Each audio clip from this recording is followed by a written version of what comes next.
On a frozen winter morning in Michigan, when streets lay still and breath turned to mist in the air, a single emergency call shattered the calm.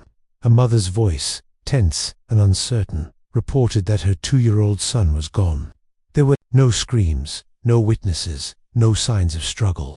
In the span of ordinary minutes, a child had vanished without leaving a single trace behind. How does a toddler disappear in daylight, in a residential area, without anyone seeing or hearing anything at all? What followed was not resolution, but silence. Today, we step into the unsolved disappearance of Skye Metalwala, a case that would become one of Michigan's most troubling cold cases. There was no body, no confirmed timeline, and no clear explanation. For more than a decade, this mystery has lingered, dividing investigators, haunting those closest to the child, and unsettling the public. This is not only a story about a missing boy, but about absence, doubt, and the dark spaces where truth refuses to surface. Before the disappearance, there was a kind of quiet that often hides trouble rather than peace. It was the quiet of a household moving on autopilot, where daily routines continued, but emotional connections slowly eroded. Conversations ended early, questions went unanswered, and tension lingered in the spaces between words. Nothing appeared outwardly chaotic, yet beneath the surface, strain accumulated unnoticed. This was not the calm that comes from safety or trust, but the silence born from fatigue and avoidance. It settled in when people stopped trying to explain themselves, stopped expecting understanding, and instead waited, consciously or not, for something inevitable to give way. Families rarely collapse all at once. More often, they erode gradually, shaped by exhaustion, disappointment, and unmet expectations that accumulate quietly behind closed doors. In this case, separation had already carved invisible boundaries into daily routines, altering roles and emotional availability. From the outside, life still appeared functional, even stable, but beneath that surface lay persistent strain. These hidden pressures slowly reshaped behavior, influencing decisions and reactions in subtle ways. Long before conflict becomes visible or acknowledged, it changes how people think, communicate, and cope, creating fractures that remain unseen until a breaking point is reached. At the center of this fragile environment was Skye Metalwala, a 2-year-old boy born into a family navigating immigration, cultural expectations, and marital breakdown.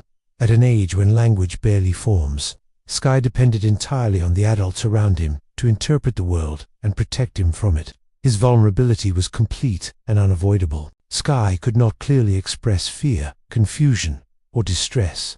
Like many toddlers, his needs were communicated through gestures, sounds, and emotional cues that required patience and attention.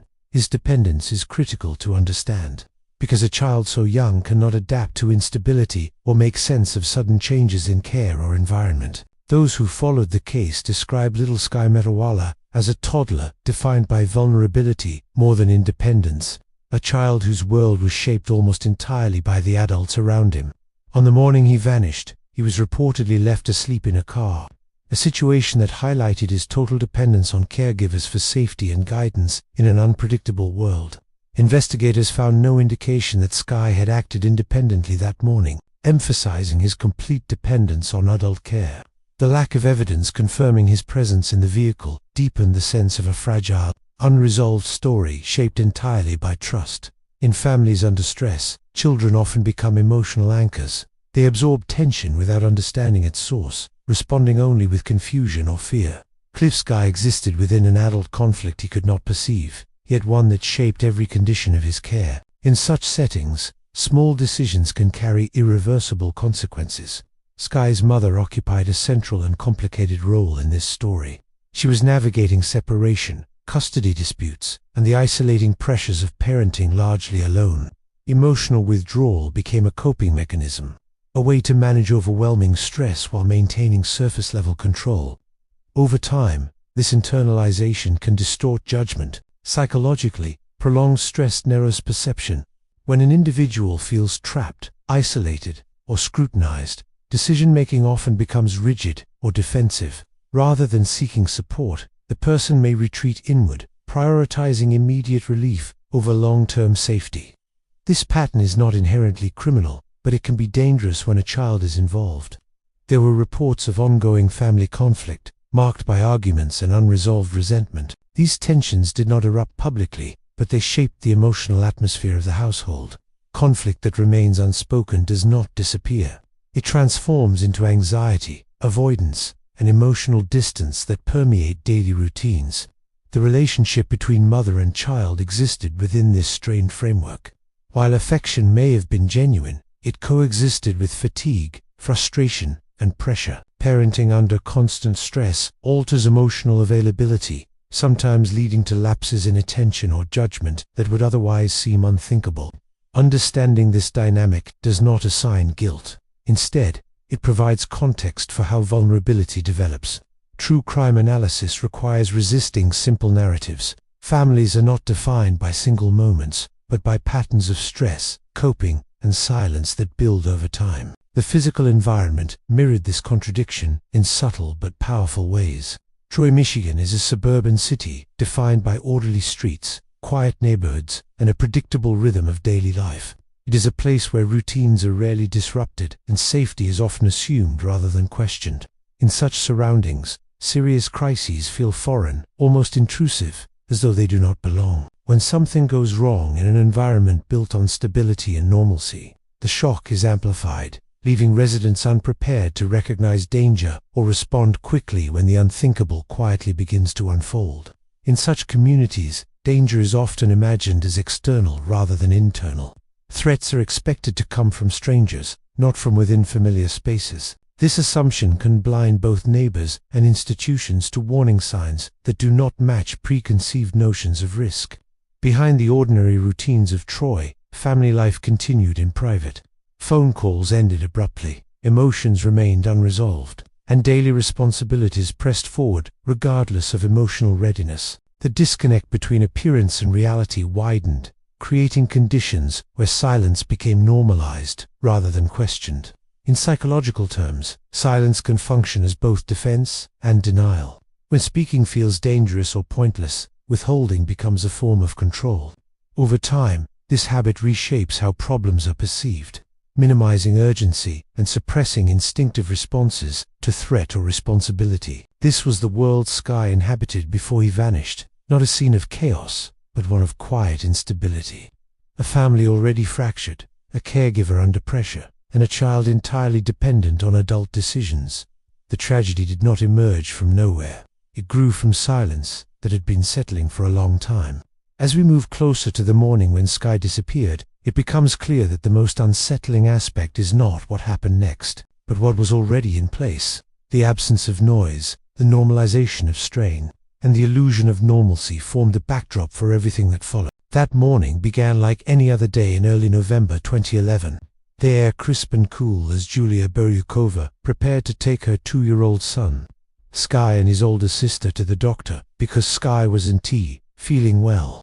According to her report to police, the family's silver Acura Integra allegedly ran out of gas along 112th Avenue Northeast in Bellevue, Washington, forcing her to leave the vehicle on the roadside. Skye, she said, was asleep in the back seat, bundled in a blanket and secured in his car seat. With her 4-year-old daughter at her side, Beryukova walked to a nearby gas station in search of help, leaving the toddler alone in the parked car. When she returned about an hour later, what should have been an ordinary moment turned into confusion and fear. Skye was gone. Investigators quickly discovered that the vehicle actually contained fuel and was functioning properly, raising early doubts about the circumstances she described. Despite extensive searches, canine units, and a multi-agency effort covering blocks around the site, no trace of Skye was ever found, and no witness came forward to explain what had happened during that critical hour. The explanation given would later become one of the most scrutinized details of the case. Clifshire said, ran out of gas on the roadside. Faced with that situation, she chose to leave Skye inside the vehicle, sleeping, while she walked away to find help. In isolation, the explanation sounded plausible. Yet context matters. The temperature that morning was low, cold enough to make the decision feel immediately uncomfortable. A toddler left alone in a vehicle during winter, even briefly, presents a level of risk that most caregivers instinctively avoid. This detail alone raised quiet concern among investigators from the beginning. Time became the central variable. The duration of her absence was described as extended, longer than one would expect for a simple search for assistance.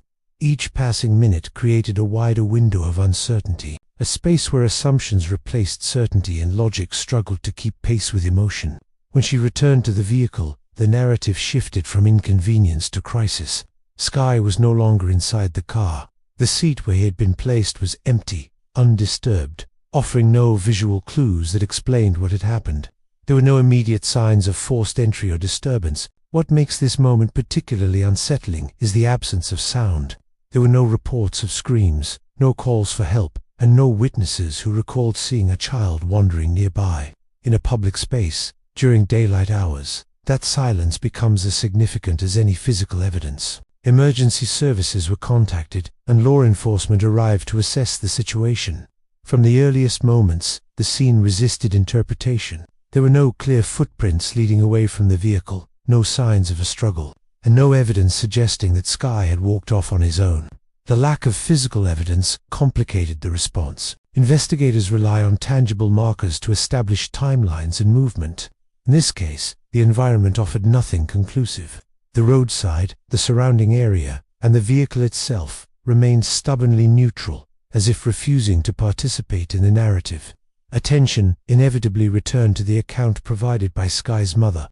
As details were revisited, small inconsistencies began to emerge. These were not dramatic contradictions, but subtle shifts in timing and emphasis, the kind that can arise from stress or from something more deliberate. Psychologically, moments of crisis test memory and honesty simultaneously. Under pressure, individuals may unintentionally alter details as they attempt to make sense of chaos. However, repeated inconsistencies also raise questions about reliability, especially when no external evidence exists to confirm or deny the account. Search efforts expanded quickly, driven by the urgency of a missing toddler. Officers, volunteers, and later specialized units combed the area, hoping for any sign that could anchor the investigation. Yet the more time passed, the more the case resisted direction, offering no path forward. As hours turned into days, the absence of corroborating evidence became impossible to ignore. No surveillance footage showed Skye in or near the vehicle that morning. No cameras captured a passerby stopping, no vehicles slowing, no unexpected movement that might explain his disappearance. This absence introduced a disturbing possibility. If there was no proof that Skye had been present in the car at that time, then the foundational assumption of the entire narrative became unstable. Investigators were forced to consider scenarios that contradicted the original account without being able to prove them. The psychological weight of this uncertainty cannot be overstated. Investigations depend on sequence and cause. When the starting point itself is in question, every subsequent theory becomes speculative. The case drifted from a search and rescue operation into something more ambiguous and unsettling. Public perception began to shift as these details surfaced. What initially appeared to be a tragic accident started to feel incomplete. Questions multiplied, not because of new evidence, but because of what remained missing. Silence once again became the defining feature of the case. The final and most unsettling twist of this phase emerged not from new discoveries, but from what investigators were unable to confirm. Despite repeated examinations, there was no physical or visual evidence proving that Skye had actually been in the vehicle that morning. No surveillance footage captured him, no witnesses recalled seeing him, and no forensic trace placed him at the scene. This absence forced investigators into a profound dilemma. If the foundational detail of the account could not be verified, then every conclusion built upon it became unstable. The possibility arose that the narrative itself might be incomplete, or intentionally shaped, rather than a simple account of a tragic accident. By the end of that day, certainty had already begun to dissolve. The timeline felt fragile, the evidence alarmingly thin, and the explanations insufficient to withstand scrutiny. What remained was a haunting question that refused to fade with time. How can a child disappear without a single trace, and what truths might be hidden within that silence? As the urgent search for Skye Metalwala shifted into a structured investigation, police narrowed their focus not from confidence, but necessity. With no physical evidence, no confirmed sightings, and no independent records placing Skye immediately before his disappearance, investigators repeatedly returned to the only narrative available, the account given by his mother, Julia Barukova.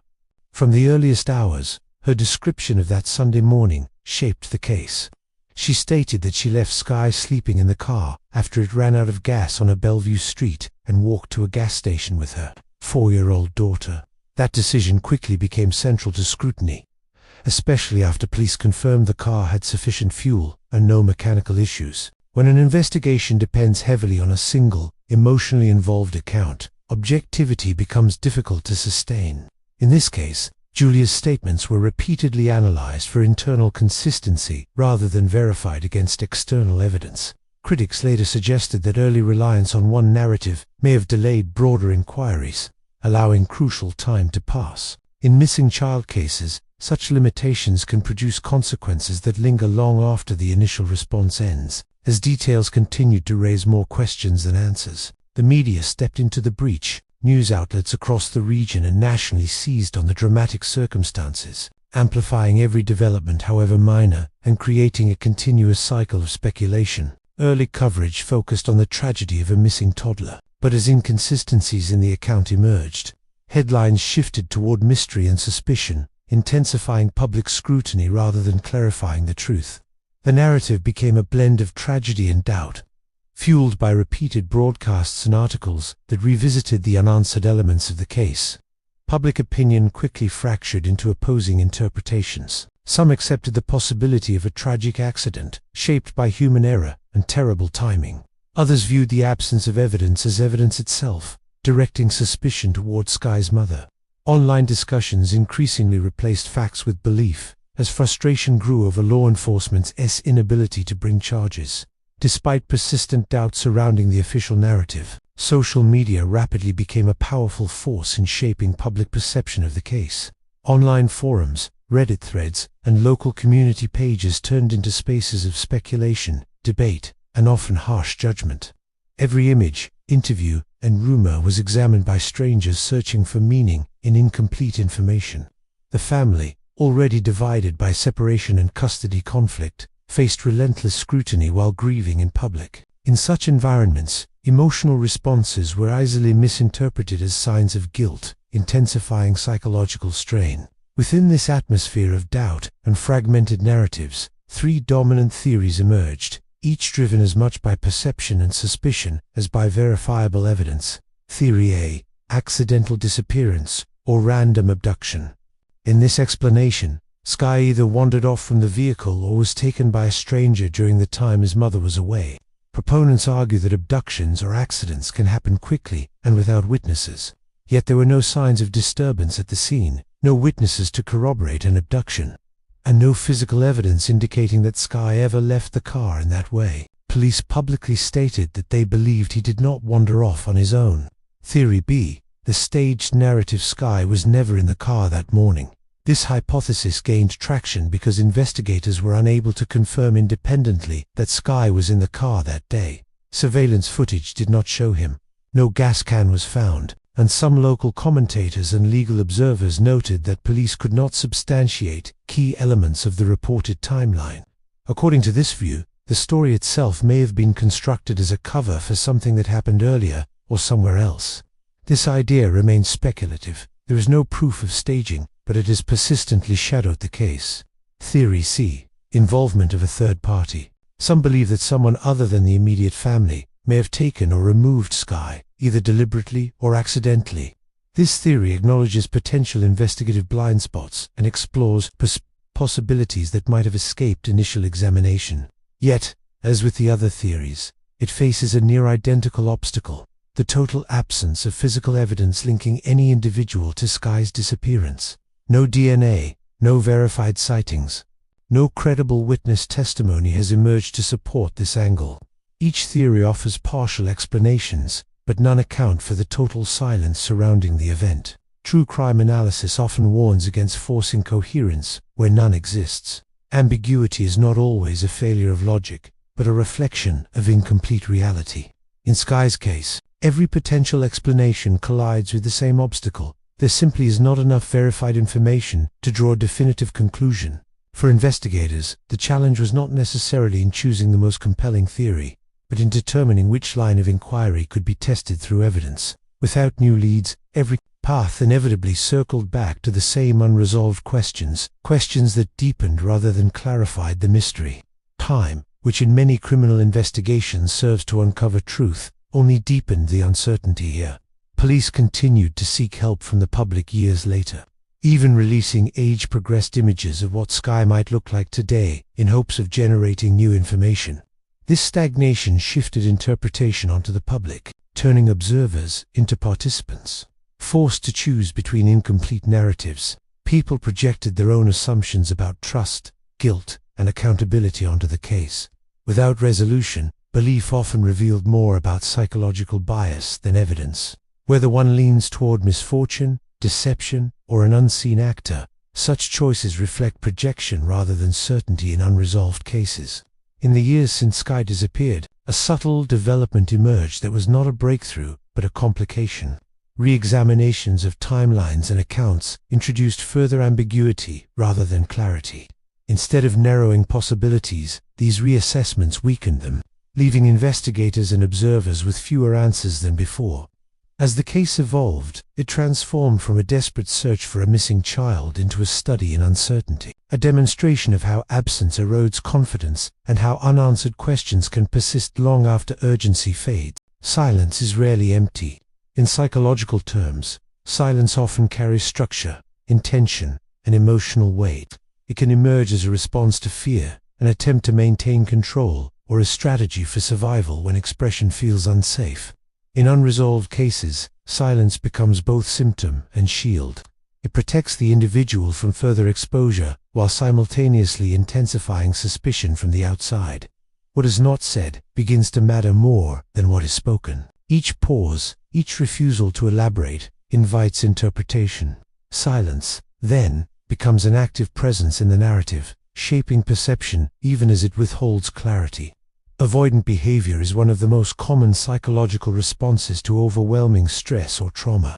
When the nervous system perceives threat, it often seeks distance rather than confrontation. This withdrawal does not automatically signal guilt. More often, it reflects an attempt to regulate unbearable internal pressure. By limiting engagement, the individual reduces stimulation and preserves a fragile sense of order. However, avoidance carries a cost. From the outside, distance can resemble secrecy.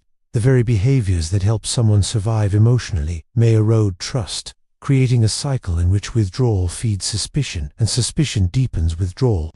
Defensive behaviors often appear subtly. Rehearsed narratives, limited emotion, or resistance to follow-up questions commonly emerge in people who feel judged or cornered.